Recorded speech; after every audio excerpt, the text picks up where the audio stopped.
دوستوں کہتے ہیں کہ جب سر سے ماں کا سایہ اٹھ جاتا ہے تو پورا گھر ویران ہو جاتا ہے، لیکن جب گھر میں سوتیلی ماں آ جائے تو پھر یتیم بچے کی زندگی کسی جہنم سے کم نہیں رہتی۔ آج کی کہانی ایک ایسے ہی معصوم بچے کی ہے جس نے اپنی سوتیلی ماں کے ظلم پر صبر کیا، لیکن پھر قدرت نے ایسا انصاف کیا کہ دیکھنے والوں کے رونگٹے کھڑے ہو گئے۔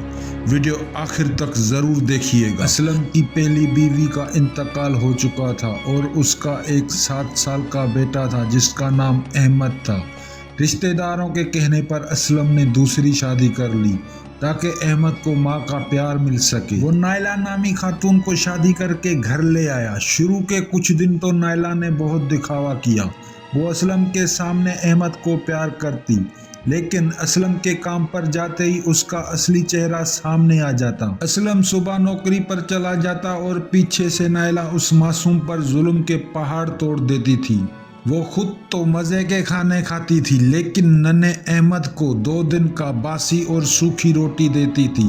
بیچارہ احمد ڈر کے مارے اپنے باپ سے کچھ نہ کہتا تھا، کیونکہ نائلہ نے اسے دھمکی دی تھی کہ اگر منہ کھولا تو وہ اسے گھر سے نکال دے گی اور مار مار کر برا حال کر دے گی۔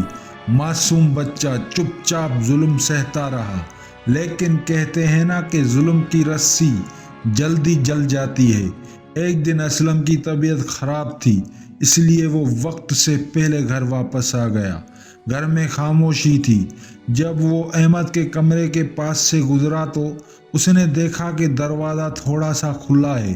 احمد زمین پر بیٹھے اپنی مری ہوئی ماں کی تصویر سے باتیں کر رہا تھا اور رو رہا تھا۔ احمد سسک کر کہہ رہا تھا، اماں تو واپس آ جاؤ، مجھے بہت بھوک لگی ہے۔ نہیں اماں مجھے کھانا نہیں دیتی، وہ مجھے بہت مارتی ہے۔ اپنے جگر کے ٹکڑے کی یہ باتیں سن کر اسلم کے پیروں تلے زمین نکل گئی، اس کا دل پھٹ گیا۔ وہ فوراً کمرے میں داخل ہوا اور روتے ہوئے احمد کو سینے سے لگایا۔ جب نائلہ وہاں آئی اور جھوٹ بولنے لگی تو اسلم نے اسے شرمناک انجام تک پہنچایا اور گھر سے نکال دیا۔ اس دن اسلم کو سمجھ آ گیا کہ سوتیلی ماں کبھی سگی نہیں بن سکتی۔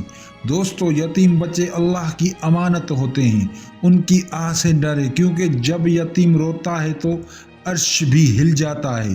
اگر یہ کہانی آپ کو اچھی لگی ہو تو ویڈیو کو لائک کریں اور بابو وائس چینل کو سبسکرائب کر دیں اور کمنٹ میں اپنی رائے کا اظہار ضرور کریں۔ ملتے ہیں نیکسٹ ویڈیو میں، تب تک کے لیے دیجیے اجازت، اللہ حافظ۔